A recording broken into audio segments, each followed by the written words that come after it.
Assalamualaikum everyone, welcome to Rikasa's Kitchen. இன்றைக்கு என்ன மெனுன்னு பார்த்தீங்கன்னா களியா எப்படி பெர்ஃபெக்டாக பண்ணுறேன்னு தான் சொல்லி காட்ட போகிறேன். கறிவாழை நாங்கள் சொல்லுவோம் கறிவாழைக்கான்னு, அதில் 2 எடுத்துக்கிறேன். ஒரு 2 கட் பண்ணி விட்டுட்டு இந்த மாதிரி தோல் சீவி எடுத்துக்கோங்க.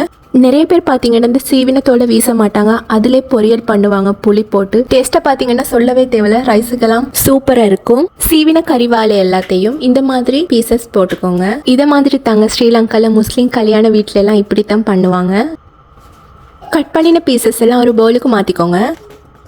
1/2 டீஸ்பூன் மாதிரி மஞ்சள் தூள் போட்டுக்கோங்க. கொஞ்சமாக உப்பும் சேர்த்துக்கோங்க.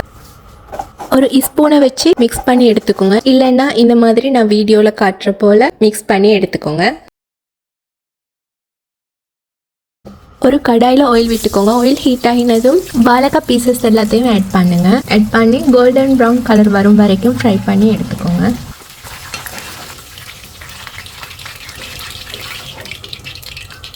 அடுத்தது பார்த்தீங்கன்னா 2 கத்திரிக்காய் எடுத்துக்கிறேன். அதையும் இந்த வாழைக்காய் கட் பண்ணின மாதிரியே சின்ன சின்ன பீசஸாக கட் பண்ணி எடுத்துக்கோங்க. அப்புறம் பார்த்தீங்கன்னா ஒரு பவுலுக்கு மாற்றிட்டு அதுக்கு கொஞ்சமாக உப்பு, 1/2 டீஸ்பூன் மஞ்சள் தூள் போட்டு நல்லா மிக்ஸ் பண்ணி எடுத்துக்கோங்க. இந்த கத்திரிக்காய் பீசஸையும் ஹீட்டான ஆயிலில் போட்டு நல்லா ஃப்ரை பண்ணி எடுத்துக்கோங்க. ஒரு கடாயில் 1 கப் வாட்டர் ஆட் பண்ணிக்கோங்க. அது கூடவே 150 கிராம் மாதிரி ஈரல் ஆட் பண்ணுறேன். 1 டீஸ்பூன் உப்பு சேர்த்துக்கோங்க. 1/2 டீஸ்பூன் மஞ்சள் சேர்த்துக்கோங்க. கொஞ்சமாக மிளகுத்தூளும் சேர்த்து அதை நல்லா பாயில் பண்ணி எடுத்துக்கோங்க. ஈரல் பிடிக்காதவங்க அதை அவாய்ட் பண்ணிட்டு செய்யுங்க. கடாய் ஹீட் ஆனதும் ஒரு 3 டேபிள் ஸ்பூன் ஆயில் விட்டுக்கோங்க. 1/2 டீஸ்பூன் கடுகு சேர்த்துக்கோங்க. ஒரு 2 3 பட்டை சேர்த்துக்கோங்க. பாதி வெங்காயம் கட் பண்ணி சேர்த்துக்கோங்க. ஷாம்பு கொஞ்சமா, கருவேப்பிலை கொஞ்சமா சேர்த்துக்கோங்க. ஸ்டவ்வை மீடியம் ஹீட்ல வச்சுக்கோங்க. கொஞ்சமா மிக்ஸ் பண்ணி விட்டுட்டு இஞ்சி பூண்டு விழுது சேர்த்துக்கோங்க. கொஞ்சமா மிக்ஸ் பண்ணி விட்டுட்டு விதைகளை எடுத்து தக்காளி பழம் சேர்க்கிறேன். 2 கிரீன் சில்லி சேர்த்துக்கோங்க.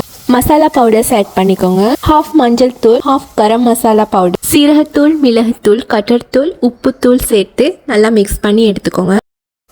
1/2 கப் கட்டியான தேங்காய் பால் சேர்த்துக்கோங்க. நல்லா மிக்ஸ் பண்ணி விட்டுட்டு மூடி போட்டு 2 to 3 நிமிஷம் அப்படியே வைங்க. இந்த மாதிரி தேங்காய் பால் எல்லாம் இறுகின பதத்துக்கு வந்ததுக்கு அப்புறம் ஃப்ரை பண்ணி வச்ச வாழைக்காய் கத்திரிக்காய் பீசஸ், அதோட பாயில் பண்ணி வச்ச ஈரல் சின்ன பீசஸா கட் பண்ணி அதையும் ஆட் பண்ணிக்கோங்க. கறிக்குச்சிக்க சின்ன பீசஸா கட் பண்ணி சேர்த்துக்கோங்க. கொஞ்சமா நெய்ல வறுத்த கஷ்னட்டும் சேர்த்துக்கோங்க. 1 நிமிஷம் லோ ஃப்ளேம்ல மூடி போட்டு விட்டு ஓபன் பண்ணி பாத்தீங்கன்னா சூப்பரான களியா ரெடிங்க. நான் எப்பவும் பாத்தீங்கன்னா இந்த மாதிரி தான் களியா செய்வேன். மீதம் இல்லாம டேஸ்டா இருக்குன்னு சொல்லி சாப்பிடுவாங்க. நீங்களும் ஒரு நாள் ட்ரை பண்ணி பார்த்துட்டு கமெண்ட்ல எப்படி இருந்துச்சுன்னு சொல்லுங்க.